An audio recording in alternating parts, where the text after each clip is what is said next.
Hello everyone. So I'll be speaking about the inflammatory conditions of the lid. Now, inflammatory condition of the lid, that is edema of lid, it can be of two types.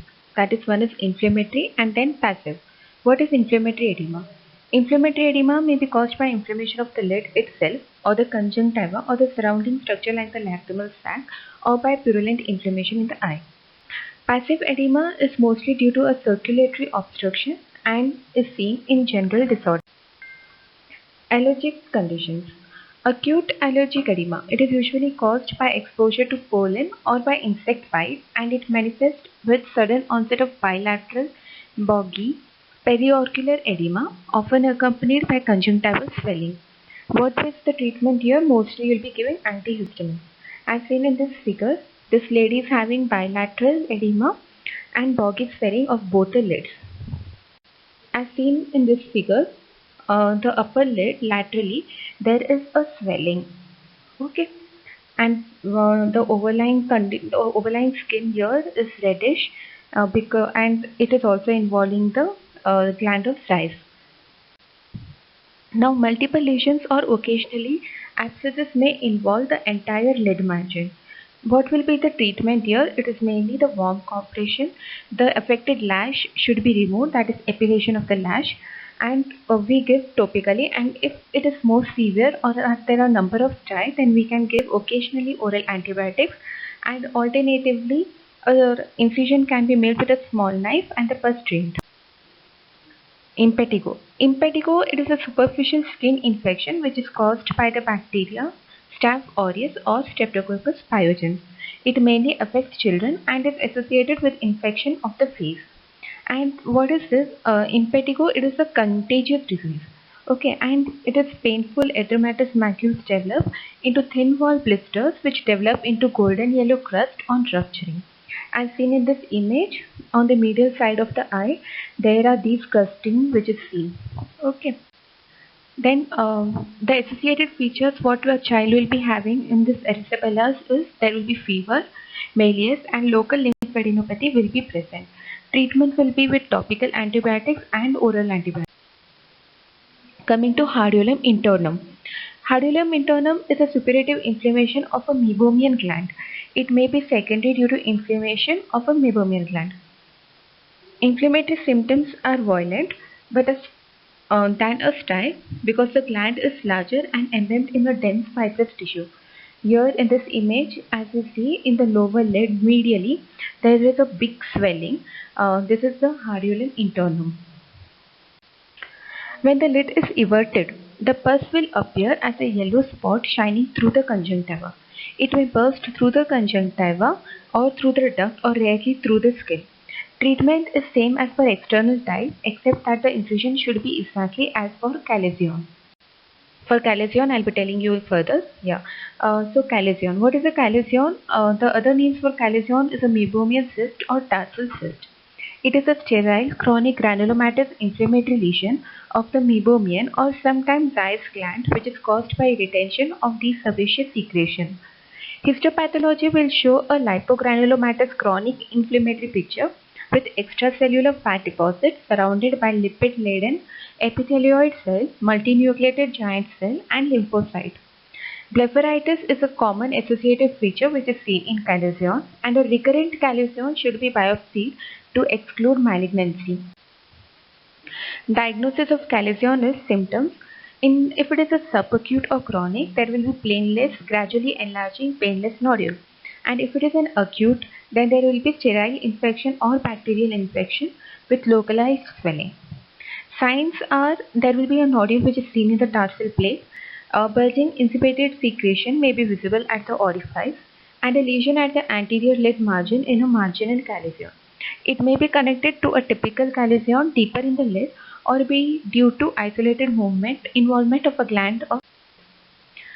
What is the treatment for chalazion? Surgery following local anesthesia. The eyelid is everted with a specialized clamp, that is a chalazion clamp. The cyst is incised vertically through the tarsal plate and its content curated.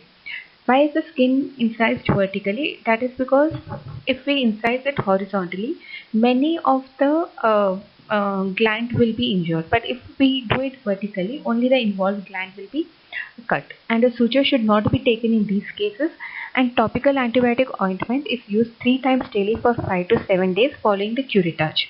Prophylaxis for these cases is treatment of blepharitis, as it is most commonly associated condition, and systemic tetracycline may be required in patients with recurrent chalazia.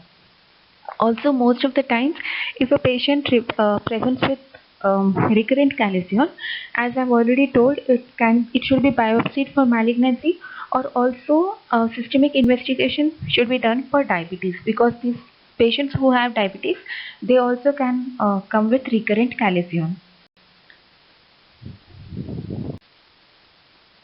Now this is the image. In the upper left image, we see that this is an acute inflamed chalazion in the upper lid, as the overlying skin is reddish and congested. And here in the lower lid on the right side, there is a lower lid uninflamed chalazion, which is a painless. Treatment will be with oral antibiotics if significant bacterial infection is there. It can also be managed conservatively, as the third cases of these resolve spontaneously. Hot compression should be advised. Expression, that is compression between two cotton-tipped applicators, is sometimes effective in expressing the contents of a fresh lesion near the lid. Steroid injection is very rarely given now. It is with triamcinolone acetonoid injection into or around the lesion has been reported to give similar result to incision and curettage. But why is it not given? Because it has its own side effects. First of all, it is a cosmetic side effect. There will be darkening of the skin, and the success rate of following one injection is about 80%. A second can be given 1 to 2 weeks later. Now coming to another infection of the lid margin, that is blepharitis. Blepharitis is a chronic inflammation of the margin of the lid. It occurs in two forms, that is seborrheic or the squamous blepharitis, and another is an ulcerative blepharitis. Causes for this are very varied. The condition may follow chronic conjunctivitis due to staph carried to the lid margins by the infected fingers, and occasionally parasite may also cause blepharitis.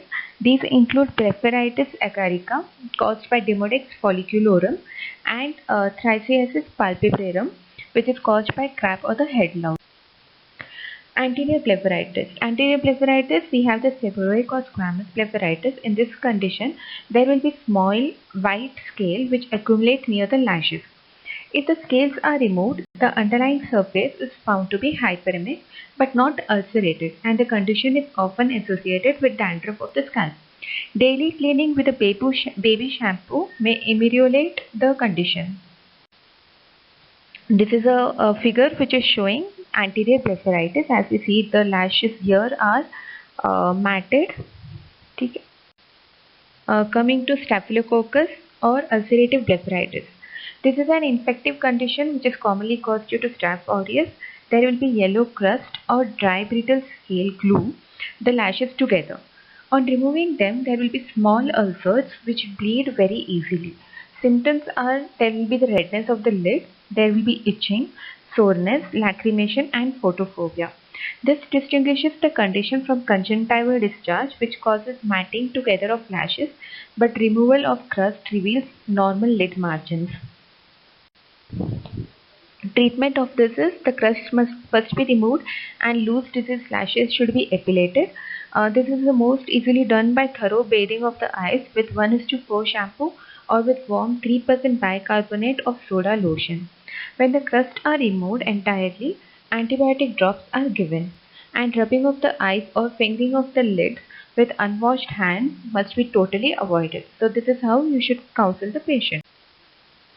Posterior blepharitis, that is meibomian gland disease. There will be excessive and abnormal meibomian gland secretion, which is manifesting as capping of meibomian gland orifices with oil globules. There will be pouting, recession or plugging of meibomian gland orifices, and there will be hyperemia and telangiectasis of posterior lid margin. Pressure on the lid margin will result in expression of the meibomian gland fluid, thus that may be turbid or toothpaste-like. Lid transillumination may show there will be gland loss and cystic dilatation of meibomian ducts. The tear film is oily and foamy and often unstable, and froth may accumulate on the lid margin or the inner canthae. This is the image as shown in the figure A. This is the capping of meibomian gland orifices by the oil globules. This yellowish color in the center, this is the oil globules. And B, as you see, the inner lid margin inferiorly is showing small telangiectasia and hyperemia of the lid. And on expression, as seen in image C, there will be expression of toothpaste-like material from the meibomian gland. And D, as the small whitish thing seen on the lid margin, that is the frothing of the eyelid margin. What is the treatment here?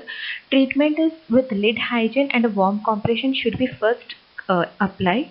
Antibiotics, usually here we give oral antibiotic regimen which include doxycycline 50 to 100 mg twice daily for 1 week and then daily for 6 to 24 weeks. Other tetracyclines or azithromycin, that is 500 mg daily for 3 days for 3 cycles at least 1 week intervals. Topical steroid or low potency preparation for 1 week is useful in patients with substantial active inflammation, especially if there is conjunctivitis. Tear substitute and other dry eye treatment are typically helpful for associated tear insufficiency and instability. Coming to another condition, angular blepharitis. It is usually caused by Moraxella lacunata or Staph aureus. Rarely herpes simplex or other bacteria is involved. In the presentation here will be with red, scaly, macerated and fissured skin is seen at the lateral or in the medial canthae. In this image we can see that the medial canthae is involved of the right eye. There is red crusting lesion seen. Associated papillary or follicular conjunctivitis will be seen and treatment will include with topical chloramphenicol ointment or bacitracin or erythromycin. Other subgroup of infection which can be seen are the viral infection. The commonly seen is molluscum contagiosum. It is a skin infection which is caused by a double stranded DNA pox virus. Peak incidence of this infection is between 2 to 4 years of age and transmission is by contact and subsequent auto-inoculation. Here there can be a single or multiple pale waxy umbilicated nodules will be seen. Lesion on the lid margin may shed virus into tear film and give rise to a secondary ipsilateral chronic follicular conjunctivitis. Histopathology of these lesions will show there will be lobules of hypoplastic epidermis with a central pit and intracytoplasmic inclusion bodies. These inclusion bodies are known as Henderson-Patterson bodies. Treatment there is spontaneous resolution can occur within few weeks, and if it is required, if complication occurs such as significant secondary conjunctivitis. Options will include shave excision, cauterization, chemical ablation, cryotherapy and pulsed dye laser. As seen in this image, upper lid and lower lid, there are multiple umbilicated lesions seen due to molluscum. Another viral infection can be herpes simplex. Herpes simplex skin rash develops from either primary infection or reactivation of virus which was previously dormant in the trigeminal ganglion. Prodromal fascian and lid tingling which lasts for about 24 hours is followed by the development of eyelid and periocular skin vesicle. There is commonly associated papillary conjunctivitis, discharge and lid swelling. Dendritic corneal ulcer can be seen, especially in atopic patients in whom skin involvement can be extensive and severe. Treatment in this condition will be, it may settle without any treatment and if necessary, a topical ointment is given, that is acyclovir ointment 5 times daily for 5 days, or antiviral agent can be used orally. Antibiotics may be required if the patient has secondary bacterial infection. This is an image which is showing the upper lid herpes infection. Thank you.